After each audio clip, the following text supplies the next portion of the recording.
With this integration development, and today we are going to go over how to integrate and configure the Modulus media player with Control4.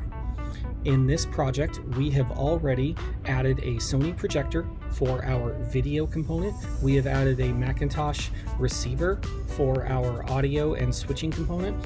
And then I have a T4 touchscreen running OS3, and I have a T4 touchscreen running OS4, so you can see both examples of how the UI will look in both of the different Control4 UXs. I also have a Neo remote and a Control4 Halo remote. So with that, let's get started. So the first thing you are going to do is you are going to set up and connect the Modulus system according to the documentation that is provided with Modulus. Once it is connected, once it is online and has an IP address, you can then integrate it into Control4. So we have already added the driver into our My Documents drivers folder. And when I search for Modulus, you will see it will pop up here and it'll say Modulus Media Player. I'm going to select the theater, and then I'm going to double click on the Modulus Media Player. Once it adds in, you will enter the IP address of the Modulus player under Connections. So let's navigate over to Connections. Let's go to Network, and then let's double click on the media player and enter the IP address. Once it is entered, we can go back, and if that is the right IP address and the Modulus system is working, you should see Setup Modulus HTTP Server with a version. As of the current release of this video, it was 7.7.4, which is the minimum required to use this driver. Below, you will have a couple options. Device connection is the current state of the driver. The driver will check once every 30 seconds for information about what movie it's playing and what screen is on the main screen of the Modulus.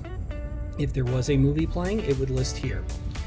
The driver also has the ability of customizing what happens when each Control4 button gets triggered.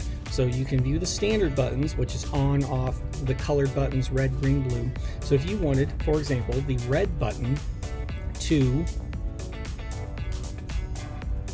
do a mouse up 2 times, or you wanted it to go to stream record or time save, you could do that. And now this button is now programmed with the Control4. If you want to see all of the buttons that you can edit, you can click Show All Buttons, and this will show all of the buttons that you are allowed to adjust or customize for your project. There are also a few long press button actions. This coincides with the way the Modulus remote works. For example, cancel, or the exit button, a quick press is the exit. However, a long press does app exit.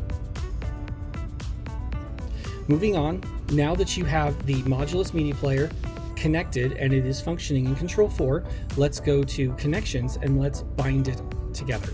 So we are going to go back to Connections.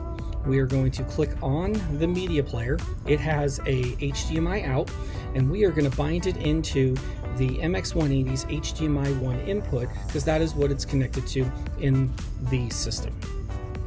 Now, when I refresh Navigators, you will see, let's go to Navigators under Composer Pro, and you will see that under Watch, you have a media player and movie player, which coincide with these 2 new drivers that got added. At this point, the driver is installed and functioning in the project.